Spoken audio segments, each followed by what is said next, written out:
Vai vazar aí o peito! Vai vazar peito, gente! Se fosse um cara feio, eu já não ia querer parecer com ele.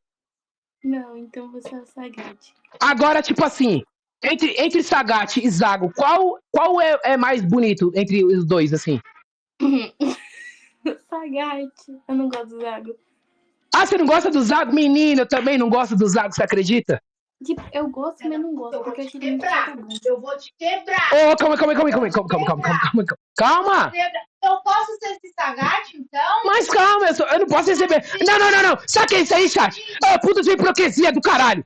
Isso aqui é hipocrisia. Sabe por quê? Porque quando tem gente me xingando de feio pra caralho, fala que minha cara parece um cu cagando, um cara com o rosto com cãibra, aí ninguém fala porra nenhuma. Aí quando alguém, uma donzela me chama de cara bonito, eu não posso receber o elogio? Eu tenho que negar? Não. Vai vazar aí o peito! Vai vazar peito, gente! Para, cara! Pode vazar. Eu vou te quebrar. Mano, eu tô te avisando, não tô brincando.